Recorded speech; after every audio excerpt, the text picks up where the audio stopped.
Y lo que resta, el cachito este, ya sería el bulbo.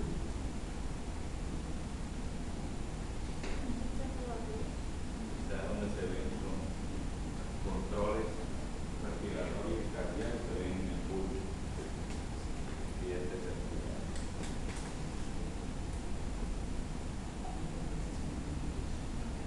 Del tallo cerebral van a nacer o van a salir de los 12 pares craneales, 10 pares craneales. ¿En dónde están el resto de los 2 pares craneales que hacen falta? Si aquí en el tallo nacen 10, ¿de dónde salen los demás? El primer par, ¿cómo se llama? Olfatorio. El segundo par, óptico. Esos dos son los que no salen o no tienen su origen real y aparente en el tallo cerebral. Entonces, ¿en dónde tienen su origen? Esos dos, el olfatorio y el óptico. El olfatorio de la mucosa olfatoria, aquí en la nariz. Dentro hay una mucosa especial que contiene unas neuronas bipolares que van a originar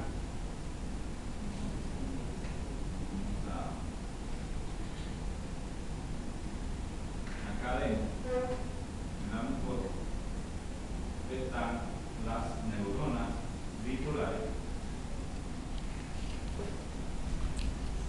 que van a sacar sus axones, una gran cantidad de axones que se van a dirigir hacia arriba para atravesar el cráneo. ¿Cómo se llama el hueso?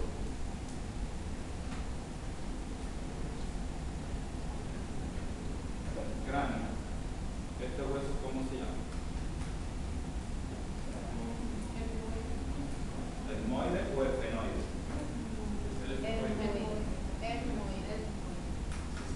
Entonces, fíjense.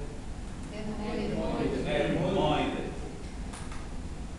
Esas fibras nerviosas o esos axones provenientes de las neuronas bipolares de la mucosa nasal ascienden para llegar al cerebro atravesando la tabla del etmoide, el cráneo, la tabla del etmoide. Pero para atravesarla debe de introducirse en una estructura que contiene muchos huequitos, muchos poros, denominada, esta que está acá, la tabla cribosa, correcto, o lámina cribosa del etmoide.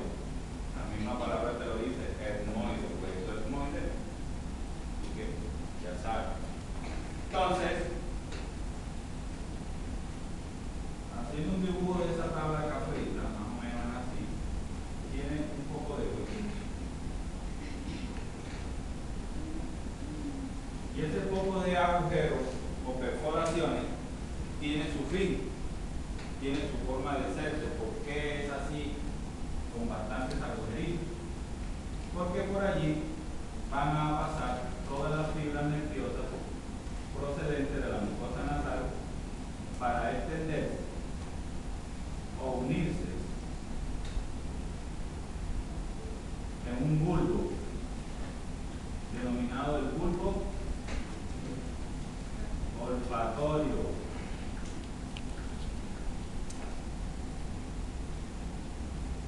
Después que ellos se agrupan en un bulbo, siguen extendiéndose hacia el cerebro para formar una cintilla denominada cintilla olfatoria.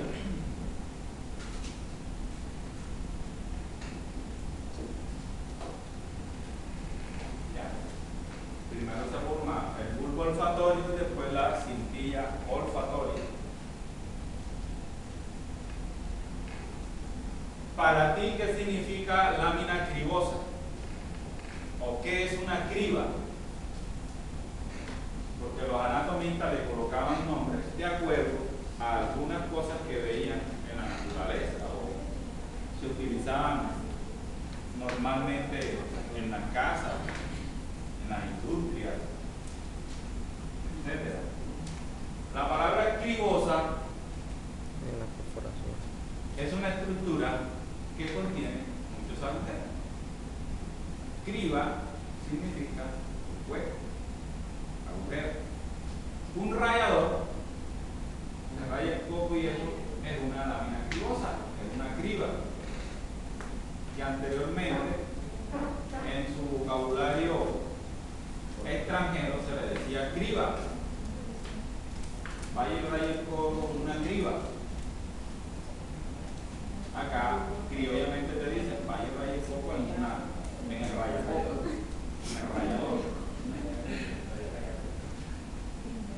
Y ahí está. Por eso los anatomistas le denominaron esta estructura láminas cribosas, porque contiene muchos agujeros. Y esos agujeros están ahí para que la fibra, los axones de las neuronas bipolares que están en la mucosa nasal penetren por ahí, atraviesen el hueso etmoide y lleguen hasta el cerebro.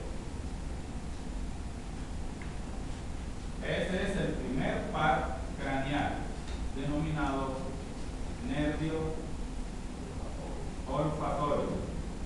Segundo par craneal, ¿nace de dónde?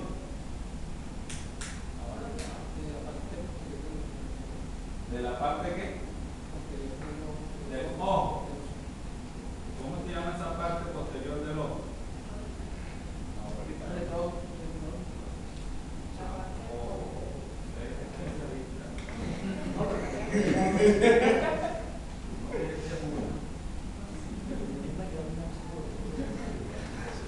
¿Cómo se llama la capa más interna del ojo?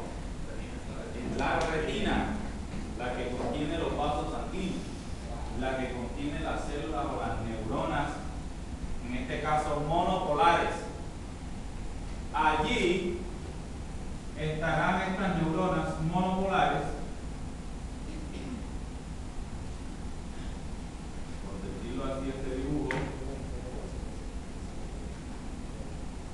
Igualmente van a extender sus fibras axónicas o sus axones para empaquetarse en una sola fibra, en un solo nervio, por decirlo así, denominado el nervio óptico. Nervio óptico. Ya saben, retina, señores. Retina. Bueno, listo. La retina origina eso. ¿Y cómo hace el nervio óptico para llegar al cerebro? ¿Dónde se mete? ¿Qué hace? Por el orificio mental. Por el orificio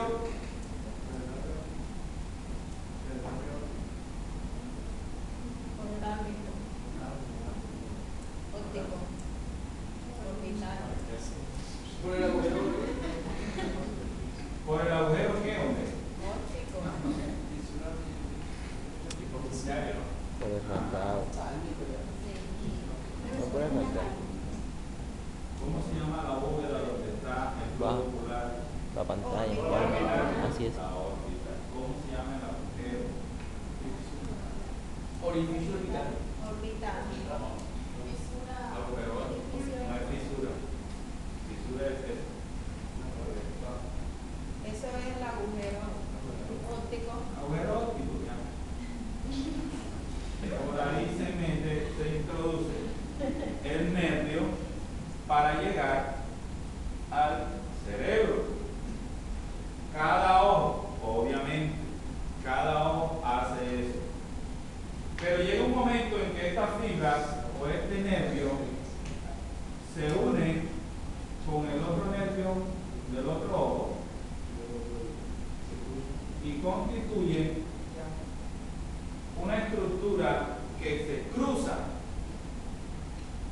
denominado quiasma óptico. Los anatomistas vieron que hacía como una especie de una X, un cruce, y eso en la anatomía es un quiasma. Entonces, la anatomía o los nombres de la anatomía tiene su razón de ser. ¿Okay? No le colocaban nombres al libre albedrío. Quiasma. Normalmente en un libro, un cuento, tú lees quiasma. Ah, no, si es un quiasma óptico, pero tú no sabes qué significa quiasma. Entendiendo eso, vas a entender mucho mejor la anatomía. Al igual, la criba, tú decías y repetías, no, el hueso criboso, la lámina cribosa, pero tú no sabías qué significa criboso. Entonces, así, la anatomía